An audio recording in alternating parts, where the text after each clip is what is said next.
President Trump issued sanctions against several people in Venezuela as far as we are witnessing the end game for Maduro and the socialist paradise the liberals fell in love with. But first, a new report shows North Korea is much further along with its missile programs than was once believed. You know, I act like I'm shocked, but I'm not shocked at all when we find these things out. Of course they're further along than what we believed. These people in Iran, in North Korea, all over the world, they make fools out of the United States because we've allowed this to happen. It's worse than that. It's committing national suicide by letting this happen.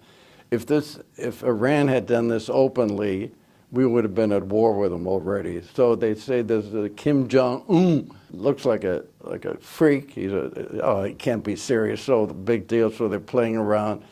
In the meantime, they're very seriously developing nuclear capability and the missiles with which to shoot at the United States. Now, I've heard something even as late as today. Now, maybe they can't hit the United States. Sorry to jump in, but we know they can hit South Korea. We know they can hit Japan. We know they can hit Taiwan. Yeah, but that's not what's going to scare us. What scares us is that they can hit Los Angeles. They can hit the West Coast within a year. I heard that even as late as today.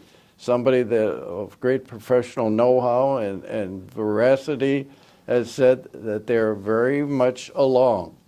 And we said, oh, they're just a bunch of jokers. Yeah, and this Kim Jong-un, he's a fool. And don't worry, the Chinese will take care of them. They won't. The Chinese, do you know that the Chinese provide 85% of the foodstuffs that are being eaten in North Korea? They could squeeze out anytime they wanted to. And how about the resources? The oil, the gas. That all comes from China and Russia, too.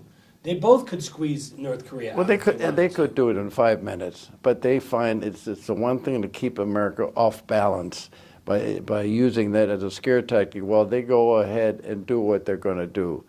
There's so many things that have gone wrong in this country, like that Trans-Pacific Pact that they were going to sign. Do you know what that would have done? It would have put us into even much more high unemployment and closing of factories that were left. And that was, thank God for Trump. Even if he did nothing but reverse that, and he reversed our signature on that Paris anti-climatological pact. There's another one that was going to cost us another $1 trillion. If we turn our back on these big organizations that we're financing that hate us to begin with, that's the worst part of it. They won't even do our bidding. They work against us, but we're paying for them to work against us. That is true insanity. So what are we going to do? We're going to go to war with North Korea now? What's the Maury Beschloss plan for dealing with North Korea? I got to tell you what my plan is. Do you know the Philippines? They got a guy, Duterte. Yeah. You know how he cured almost overnight this whole problem of drugs and slipping them into the country and so on? He has them killed the next day. Now, that's pretty severe. I know it. He's running that country with an iron fist, but you know what's happening? My great guy that helps me out right now, he's a Filipino. He said, and he saw a lot of families over there. He said they've never had it so good. He said their economy is great. He says Japan, India, China are investing in the Philippines because now they feel secure that country is taking care of itself, not letting itself get pushed around. So what's the Beschloss plan for North Korea? For North Korea, do you slap sanctions on China? Do you I would go after the trade imbalance with China? You know what the Beschloss plan would be? I'd say this is number one. You got 30 days to clean up your act and destabilize this nuclear danger that you're imposing on the whole world. And then what? And then I would say if you don't do it, you know what I would do? I would use our pocketbook and say to the United Nations, if you don't go ahead now and make this a number one thing so it doesn't look like the United States alone is doing, we're going to stop paying any further money into the United Nations. If it was up to me, I would tell the United Nations to get the hell out of New York and go find another place. We're not interested. Would you redefine the Constitution, the Japanese Constitution, so that they could arm up and have nuclear weapons themselves? I don't think that would make a lot of difference. I think, first of all, the Japanese wouldn't do it because they almost, they still have the problems of nuclear problem. They were the only two cities ever destroyed by nuclear weaponry, Hiroshima and Nagasaki. No, Japan has put their arms on the... South Korea? Do you arm South Korea? Do you put our own carriers capable of shooting any missiles out of the sky off the coast? Yes, I would say we're alone. When you really come down to it, the United States is all alone in the world today, just like, in a sense, that's what we always were. Been. Yeah, but we were... We have to drag other countries along with us. Well, we rebuilt all of Europe. That's, the Marshall Plan, which I talked about earlier. That was done in order to rebuild Europe so that it wouldn't fall into the hands of the communists. That was really the reason for it. Okay, now moving on to the socialist paradise that Sean Penn, Danny Glover, a lot of these leftist actors and recording artists seem to love the socialist paradise of Venezuela. We're now slapping sanctions on Venezuela. I don't know if that's going to make a difference or not, but aren't we witnessing the end game of the Maduro regime and Venezuela the way we knew it? I'm glad you brought that up because I've studied Venezuela. Do you know Venezuela, probably the greatest country that ever existed in South America? They have not only are second or third in the world as far as oil reserves are concerned, but they have Lake Maracaibo, which is right near Caracas, the capital of Venezuela. They have oil sands right in there.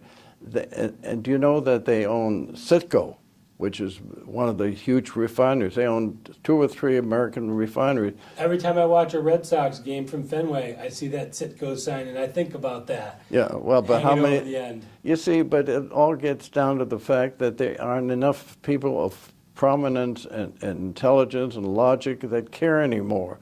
It goes back again to the basic attitude of taking care of this country first and foremost, and the fact of not willing to accept the fact that we're being made the greatest suckers in the history of the world. And it's one thing to be fooled by your friends, but when you're being fooled by your enemies at the same time, there is no excuse for it. So what happens in the end of the Venezuelan socialist regime? Do we see a takeover? Do we see a coup? Are we getting to the point where they're putting sanctions on some of the top oil and some of the top ministry people?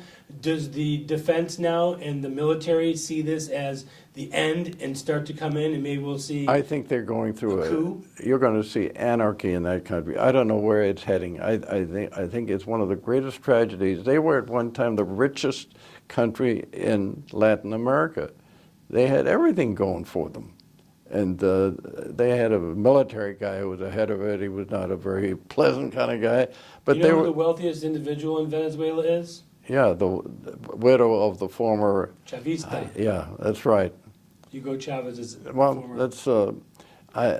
look, I'm hoping and praying that the man that decent people of this country put into office, Donald J. Trump, will now really lay down the law in a way, not get away from a lot of the personal things that he's involved with. You and I don't quite agree on that, but the point is, I wish he'd say, okay, now look, I'm President of the United States. That's the most powerful job in the history of mankind, to be the president of the greatest country in the world. And we're in a serious situation. And tick it off and say, because of that, I'm going to really put the screws down as far as being president of this country. He's also talked about sanctions against Russia. We only have a minute left here, but and Putin has come out pretty sternly against it in the European Union, saying that that's going to be a grave mistake. Do you think that President Trump is being influenced by all this Russiagate, that now he feels he's got to be somewhat hostile towards Russia? And is that a good move for him?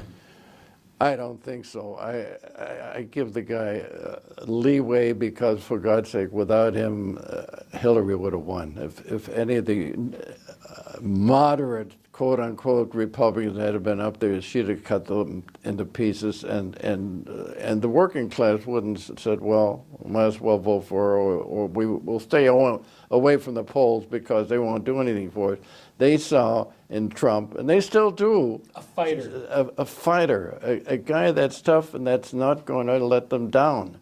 I believe, and I've talked to union bosses, and they say, we're hiring. When he has his meetings at the White House, these closed meetings, he makes no bones about the fact. In my industry, the pipe valve fitting industry, that suddenly after years and years of turning their back on the fact that we were being outwitted on these tariff things, suddenly the guy that's in power now, he's a billionaire on his own right, Willis, he has indicated no more of this stuff with the tariffs. I mean, they're imposing tariffs on our exports, but we're letting things come into this country because most of the companies that are producing overseas are part of conglomerates,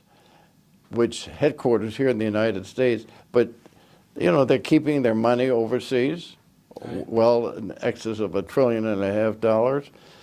And there's so much, in a way, I think a big problem right now that Trump is more than anything else. In the one sense, he wants to get rid of a lot of things that Obama did to this country, but at the same time, he knows we have to do something about our infrastructure. We have to do something about bringing people back to work.